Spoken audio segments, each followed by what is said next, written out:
Ready, सीधे बैठ जाओ ना, अंधेरा है। स्टार्ट। अपीलार्थियों के विद्वान काउंसिल ने आरंभ में ही यह दलील दी है कि भारतीय दंड संहिता की धारा 34 के साथ पठित धारा 302 के अधीन आरोप के अभाव में इन तीनों अपीलार्थियों को भारतीय दंड संहिता की धारा 34 के साथ पठित धारा 304 भाग 2 के अधीन दोष सिद्ध नहीं ठहराया जा सकता। विराम। अनेक मामलों में उच्चतम न्यायालय और साथ ही इस न्यायालय ने भी यह अभिनिर्धारित किया है कि जहां केवल भारतीय दंड संहिता की धारा 149 के साथ पठित धारा 302 के अधीन कोई आरोप लगाया गया हो, वहां भारतीय दंड संहिता की धारा 34 के साथ पठित धारा 302 के अधीन आरोप के अभाव में भी कुछ अभियुक्तों को भारतीय दंड संहिता की धारा 34 के साथ पठित धारा 302 के अधीन सिद्ध दोष ठहराया जा सकता है। विराम। देखिए अमर सिंह बनाम हरियाणा राज्य। विराम पैरा। ए गोपैया बनाम आंध्र प्रदेश राज्य में इस न्यायालय के खंड न्यायपीठ ने इस प्रश्न पर विचार किया है।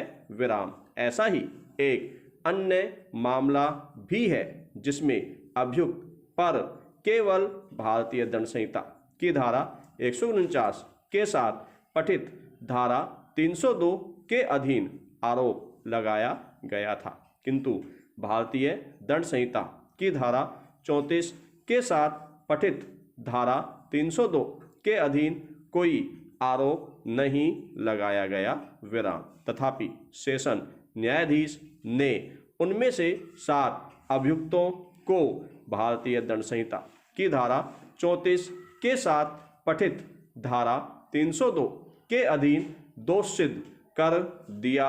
विराम। अंततोगत्वा खंडपीठ ने अभियुक्त 7 को दोषमुक्त कर दिया और अभियुक्त 1 से लेकर अभियुक्त 6 को भारतीय दंड संहिता की धारा 34 के साथ पठित धारा 304 भाग 2 के अधीन दोषी पाया। विराम। ऐसा निष्कर्ष निकाले जाने से पहले खंडपीठ न्यायपीठ ने इस बात पर भी विचार किया कि भारतीय दंड संहिता की धारा 34 के अधीन आरोप के अभाव के परिणाम स्वरूप कोई प्रतिकूल प्रभाव न पड़े। विराम। तथापि विद्वान एकल न्यायाधीश के समक्ष अपीलार्थियों के विद्वान काउंसिल ने मैना सिंह बनाम राजस्थान राज्य में उच्चतम न्यायालय के विनिश्चय का अवलंब लिया है। विराम। उक्त मामले में 5 नामित अभियुक्तों का विचारण किया गया था। विराम। उनमें से 4 अभियुक्तों को दोषमुक्त कर दिया गया।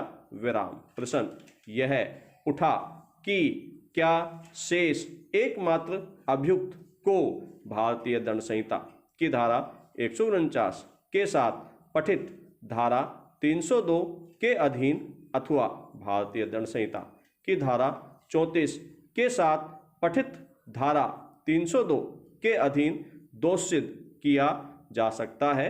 विराम। उच्च न्यायालय ने विचारण न्यायालय के उस निर्णय की पुष्टि की जिसके द्वारा एकमात्र अपीलार्थी को मृतक की मृत्यु कारित करने के लिए भारतीय दंड संहिता की धारा 34 के साथ पठित धारा 302 के अधीन और साथ ही अभियोजन साक्षी 2 को क्षतियां कारित करने के लिए भारतीय दंड संहिता की धारा 326 के अधीन अपराध के लिए भी सिद्ध दोष ठहराया गया था विराम। उच्चतम न्यायालय के समक्ष यह दलील दी गई कि जब 5 नामित अभियुक्तों का विचारण किया गया हो और जब उनमें से 4 अभियुक्तों को दोषमुक्त कर दिया गया हो, तब एकमात्र शेष अभियुक्त को भारतीय दंड संहिता की धारा 34 के साथ पठित धारा 302 के अधीन सिद्ध दोष नहीं ठहराया जा सकता विराम।